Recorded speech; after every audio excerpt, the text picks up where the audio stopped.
अर्थ श्री साईं सच्चरित्र अध्याय 8। मानव जीवन का महत्व, श्री साईं बाबा की भिक्षावृत्ति, बाईजाबाई की सेवा शुश्रूषा, श्री साईं बाबा का शयन कक्ष, खुशाल चंद पर प्रेम। जैसा कि गत अध्याय में कहा गया है, अब श्री हिमाड पंत मानव जन्म की महत्ता को विस्तृत रूप से समझाते हैं। श्री साईं बाबा किस प्रकार भिक्षा उपार्जन करते थे, बाईजाबाई उनकी किस प्रकार सेवा शुश्रूषा करती थी, वे मस्जिद में तात्या कोते और महलसा पति के साथ किस प्रकार शयन करते तथा खुशाल चंद पर उनका कैसे स्नेह था, इसका वर्णन आगे किया जाएगा। मानव जन्म का महत्व। इस विचित्र संसार में ईश्वर ने लाखों प्राणियों, हिंदू शास्त्र के अनुसार 84 लाख योनियों को उत्पन्न किया है, जिसमें देव, दानव, गंधर्व, जीव जंतु और मनुष्य आदि सम्मिलित हैं, जो स्वर्ग, नरक, पृथ्वी, समुद्र तथा आकाश में निवास करते हैं और भिन्न भिन्न धर्मों का पालन करते हैं। इन प्राणियों में जिनका पुण्य प्रबल है, वे स्वर्ग में निवास करते हैं और अपने सत्कृत्यों का फल भोगते हैं। पुण्य के क्षीण होते ही वे फिर निम्न स्तर में आ जाते हैं, और वे प्राणी जिन्होंने पाप या दुष्कर्म किए होते हैं, नरक को जाते तथा अपने कुकर्मों को फल भोगते हैं। जब उनके पाप और पुण्यों का समन्वय हो जाता है, तब उन्हें मानव जन्म और मोक्ष प्राप्त करने का अवसर प्राप्त होता है। जब पाप और पुण्य दोनों नष्ट हो जाते हैं, तब वे मुक्त हो जाते हैं। अपने कर्म तथा प्रारब्ध के अनुसार ही आत्माएं जन्म लेती और काया प्रवेश करती हैं। मनुष्य शरीर अनमोल। यह सत्य है कि समस्त प्राणियों में 4 बातें एक समान हैं: आहार, निद्रा, भय और मैथुन। मानव प्रणाली को ज्ञान एक विशेष देन है, जिसकी सहायता से ही वह ईश्वर दर्शन कर सकता है, जो अन्य किसी योनि में संभव नहीं है। यही कारण है कि देवता भी मानव योनि से ईर्ष्या करते हैं तथा पृथ्वी पर मानव जन्म धारण करने के हेतु सदैव लालायित रहते हैं, जिससे उन्हें अंत में मुक्ति प्राप्त हो। किसी किसी का ऐसा भी मत है कि मानव शरीर अति दोषयुक्त है। यह कृमि, मज्जा और कफ से परिपूर्ण, क्षण भंगुर, रोगग्रस्त तथा नश्वर है। इसमें कोई संदेह नहीं है कि यह कथन अंशतः सत्य है, परंतु इतना दोषपूर्ण होते हुए भी मानव शरीर का मूल्य अधिक है, क्योंकि ज्ञान की प्राप्ति केवल इसी योनि में संभव है। मानव शरीर प्राप्त होने पर ही तो ज्ञात होता है कि यह शरीर नश्वर और विश्व परिवर्तनशील है, और इस प्रकार की धारणा कर इंद्रियजन्य विषयों को तिलांजलि देकर और सत असत का विवेक कर ईश्वर साक्षात्कार किया जा सकता है। इसलिए यदि हम शरीर को तुच्छ और अपवित्र समझकर उनकी उपेक्षा करें, तो हम ईश्वर दर्शन के अवसर से वंचित रह जाएंगे। यदि हम उसे मूल्यवान समझकर उसका मोह करेंगे, तो हम इंद्रिय सुखों की प्रवृत्त हो जाएंगे, और तब हमारा पतन भी सुनिश्चित ही है। इसलिए उचित मार्ग जिसका अवलंबन करना चाहिए यह है कि ना तो देह की उपेक्षा करो, ना ही इसमें आसक्ति रखो। केवल इतना ध्यान रहे कि किसी घुड़सवार का अपनी यात्रा में अपने घोड़े पर तब तक ही मोह रहता है, जब तक वह अपने निर्दिष्ट स्थान पर पहुंचकर लौट ना जाए। इसलिए ईश्वर दर्शन या आत्म साक्षात्कार के निमित्त शरीर को सदा ही लगाए रखना चाहिए, जो जीवन का मुख्य ध्येय है। ऐसा कहा जाता है कि अनेक प्राणियों की उत्पत्ति करने के पश्चात भी ईश्वर को संतोष नहीं हुआ। कारण यह है कि कोई भी प्राणी उसकी अलौकिक रचना और सृष्टि को समझने में समर्थ न हो सका, और इसी कारण उसने एक विशेष प्राणी अर्थात मानव जाति की उत्पत्ति की और उसे ज्ञान की विशेष सुविधा प्रदान की। जब ईश्वर ने देखा कि मानव उसकी लीला, अद्भुत रचनाओं और ज्ञान को समझने के योग्य है, तब उन्हें अति हर्ष एवं संतोष हुआ। इसलिए मानव जन्म प्राप्त करना बड़े ही सौभाग्य का सूचक है। उच्च ब्राह्मण कुल में जन्म लेना तो परम सौभाग्य का सूचक है, परंतु श्री साईं चरणाम्बुजों में प्रीति और उनकी शरणागति प्राप्त होना इससे भी इन सबसे श्रेष्ठ है। मानव का प्रयत्न। इस संसार में मानव जन्म अति दुर्लभ है। हर मनुष्य की मृत्यु तो निश्चित है ही, और वह किसी भी क्षण उसका आलिंगन कर सकती है। ऐसी ही धारणा कर हमें अपने ध्येय की प्राप्ति में सदैव तत्पर रहना चाहिए। जिस प्रकार खोए हुए राजकुमार की खोज में राजा प्रत्येक संभव उपाय प्रयोग में लाता है, उसी प्रकार किंचन मात्र भी विलंब न कर हमें अपने अभीष्ट की सिद्धि के हेतु शीघ्रता करनी ही सर्वथा उचित है।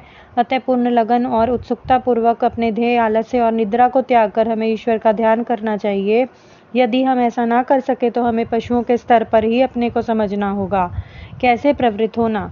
अधिक सफलतापूर्वक और सुलभ साक्षात्कार को प्राप्त करने का एकमात्र उपाय है किसी योग्य संत या सद्गुरु के चरणों की शीतल छाया में आश्रय लेना, जिसे कि ईश्वर साक्षात्कार हो चुका हो। जो लाभ धार्मिक व्याख्यानों के श्रवण करने और धार्मिक ग्रंथों के अध्ययन करने से प्राप्त नहीं हो सकता, वह इन उच्च आत्मज्ञानियों के संगति से सहज ही प्राप्त हो जाता है। जो प्रकाश हमें सूर्य से प्राप्त होता है, वैसा विश्व के समस्त तारे भी मिल जाएं तो भी नहीं दे सकते। इसी प्रकार जिस आध्यात्मिक ज्ञान की उपलब्धि हमें सद्गुरु की कृपा से प्राप्त होती है, वह ग्रंथों और उपदेशों से किसी प्रकार संभव नहीं है। उनकी प्रत्येक गतिविधि, मृदु भाषण, गुह्य उपदेश, क्षमाशीलता, स्थिरता, वैराग्य, दान और परोपकारिता, मानव शरीर नियंत्रण, अहंकार शून्यता आदि गुण जिस प्रकार भी इस पवित्र मंगल विभूति द्वारा व्यवहार में आते हैं, सत्संग द्वारा भक्त लोगों को उसके प्रत्यक्ष दर्शन होते हैं। इससे मस्तिष्क की जागृति होती है और उत्तरोत्तर आध्यात्मिक उन्नति होती रहती है। श्री साईं बाबा इसी प्रकार के एक संत या सद्गुरु थे। यद्यपि वे बाहरी रूप से एक फकीर का अभिनय करते थे, परंतु वे सदैव आत्मलीन रहते थे। वे समस्त प्राणियों से प्रेम करते और उनमें भगवत दर्शन का अनुभव करते थे। सुखों का उन्हें कोई आकर्षण न था और न वे आपत्तियों से विचलित होते थे। उनके लिए अमीर और फकीर दोनों ही एक समान थे। जिनकी केवल कृपा से भिखारी भी राजा बन सकता था, वे शिरडी में द्वार द्वार पर घूमकर भिक्षा उपार्जन किया करते थे। यह कार्य वे इस प्रकार करते थे। बाबा की भिक्षावृत्ति। शिरडी वासियों के भाग्य की कौन कल्पना कर सकता है कि जिनके द्वार पर परब्रह्म भिक्षु के रूप में खड़े रहकर पुकारते थे, ओ माई एक रोटी का टुकड़ा मिले, और उसे प्राप्त करने के लिए अपना हाथ फैलाते थे। एक हाथ में वे सदा टमरेल लेकर रहते और दूसरे में एक झोली। कुछ गृहों में तो प्रतिदिन जाते तो किसी किसी के द्वार पर केवल फेरी ही लगाते थे। वे साग, दूध या छाछ आदि पदार्थ तो 3 पाल में लेते तथा भात व रोटी आदि अन्य सूखी वस्तुएं झोली में डाल लेते थे। बाबा की जीवा को कोई स्वाद रुचि न थी, क्योंकि उन्होंने उसे अपने वश में कर लिया था। इसलिए वे भिन्न भिन्न वस्तुओं के स्वाद की चिंता क्यों करते। जो कुछ भी भिक्षा में उन्हें मिल जाता, उसी से वे मिश्रित कर संतोषपूर्ण ग्रहण करते थे। अमुक पदार्थ स्वादिष्ट है या नहीं, बाबा ने इस ओर कभी भी ध्यान नहीं दिया, मानो उनकी जीवा में स्वाद बोध हो ही ना। वे केवल मध्याह्न तक भिक्षा उपार्जन करते। यह कार्य बहुत अनियमित था।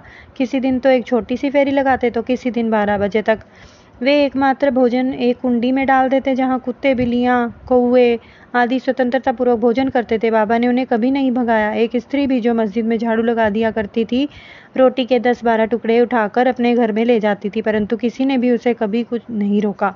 जिन्होंने स्वप्न में बिल्लियों, कुत्तों को भी कभी दुत्कार कर नहीं भगाया, वे भला निसहाय गरीबों को रोटी के कुछ टुकड़ों को उठाने से क्यों रोक देते। ऐसे महान पुरुष का जीवन धन्य है। शिरडीवासी तो पहल उन्होंने केवल एक पागल ही समझते थे और वे शिरडी में इसी नाम से विख्यात हो गए। जो भिक्षा के कुछ टुकड़ों पर निर्वाह करता हो, भला उसे कोई आदर कैसे कर सकता। परंतु ये तो उदार हृदय, त्यागी और धर्मात्मा थे। यद्यपि वे बाहर से चंचल और अशांत प्रतीत होते थे, परंतु अंतःकरण से दृढ़ और गंभीर थे। उनका मार्ग गहन और गूढ़ था।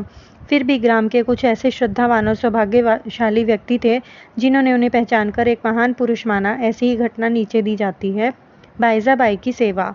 तात्या कोते की माँ, जिनका नाम बाईजाबाई था, दोपहर के समय एक टोकरी में रोटी और भाजी लेकर जंगल को जाया करती थी। वे जंगल में कोसों दूर जाती और बाबा को ढूंढकर उनके चरण पकड़ती थी। बाबा तो शांत और ध्यानमग्न बैठे रहते थे। वे एक पत्तल बिछाकर उस पर सब प्रकार के व्यंजन आदि जैसे रोटी, साग आदि परोसती और बाबा से भोजन करने के लिए आग्रह करती।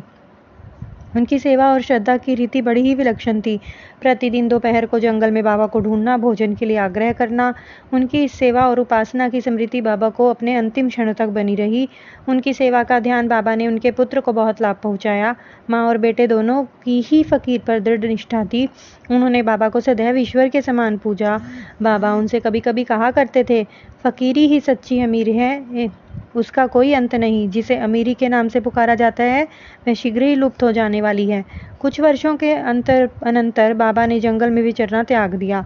वे गांव में ही रहने और मस्जिद में भोजन करने लगे। इस कारण बाईजाबाई को भी उन्हें जंगल में ढूंढने के कष्ट से छुटकारा मिल गया। तीनों का शयन कक्ष। वे संत पुरुष धन्य हैं जिनके हृदय में भगवान वासुदेव सदैव वास करते हैं। वे भक्त ही भाग्यशाली हैं जिन्हें उनका सानिध्य प्राप्त होता है। ऐसे ही 2 भाग्यशाली भक्त थे, तात्या कोते पाटिल और भक्त महालसापति। दोनों ने बाबा के सानिध्य का सदैव पूर्ण लाभ उठाया। बाबा दोनों पर एक समान प्रेम रखते थे। ये तीनों महानुभाव मस्जिद में अपना सिर पूर्व, पश्चिम और उत्तर की ओर करके तथा केंद्र में एक दूसरे के पैर से पैर मिलाकर शयन करते थे। बिस्तर में लेटे लेटे ही वे आधी रात तक प्रेम पूर्वक वार्तालाप और इधर उधर की चर्चाएं किया करते थे। यदि किसी को भी निद्रा आने लगती तो दूसरा उसे जगा देता। यदि तात्या खर्राटे लेने लगते तो बाबा शीघ्र ही उठकर उसे हिलाते और सिर पकड़कर जोर से दबाते थे। यदि कहीं वह मलसापति हुए तो उन्हें भी अपनी ओर खींचते और पैरों पर धक्का देकर पीठ थपथपाते थे। इस प्रकार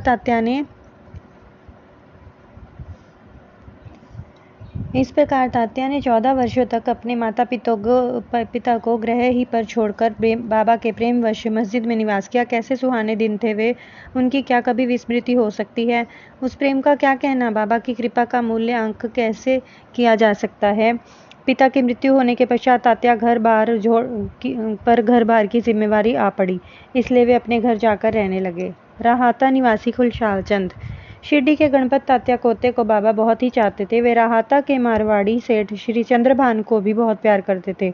सेठ जी का देहांत होने के उपरांत बाबा उसके भतीजे खुशहाल चंद को भी अधिक प्रेम करते थे। वे उनके कल्याण की दिन रात फिक्र करते थे। कभी बैलगाड़ी में तो कभी तांगे में वे अपने अंतरंग मित्रों के साथ राहाता को जाया करते थे। ग्रामवासी बाबा के गांव के फाटक पर आते ही उनका अपूर्व स्वागत करते और उन्हें प्रणाम कर बड़ी धूमधाम से गांव में ले जाते थे। खुशहाल चंद बाबा को अपने घर ले जाते और कोमल आसन पर बिठाकर उत्तम सुस्वादु भोजन कराते और आनंद तथा प्रसन्न चित्त से कुछ काल तक वार्तालाप किया करते थे। फिर बाबा सबको आनंदित कर आशीर्वाद देकर शिरडी वापस लौट जाते थे। एक और राहाता दक्षिण में तथा दूसरी ओर नीम गांव उत्तर में था। इन दोनों ग्रामों के मध्य में शिरडी स्थित है। बाबा अपने जीवन काल में कभी भी इन सीमाओं के पार नहीं गए। उन्होंने कभी रेलगाड़ी नहीं देखी, ना ही कभी उसमें प्रवास किया, परंतु फिर भी उन्हें सब गाड़ियों के आवागमन का समय ठीक ठीक ज्ञात रहता था। जो भक्त बाबा से लौटने की अनुमति मांगते और जो आदेशानुकूल चलते वे कुशलतापूर्वक घर पहुंच जाते थे, परंतु इसके विपरीत जो अवज्ञा करते उन्हें दुर्भाग्य व दुर्घटनाओं का सामना करना पड़ता था। इस विषय से संबंधित घटनाओं और अन्य विषयों का अगले अध्याय में विस्तार पूर्वक वर्णन किया जाएगा। विशेष इस अध्याय के नीचे दी हुई टिप्पणी बाबा के खुशहाल चंद पर प्रेम के संबंध है। किस प्रकार उन्होंने काका साहेब दीक्षित को राहाता जाकर खुशहाल चंद को लिवा लाने को कहा और उसी दोपहर को खुशहाल चंद से स्वप्न में शिरडी आने को कहा, इसका उल्लेख यहाँ नहीं किया गया है क्योंकि इसका वर्णन इस चरित्र के 30वें अध्याय में किया जाएगा। श्री सद्गुरु साईनाथ अर्पणमस्तु। शुभम भवतु। ओम साई राम।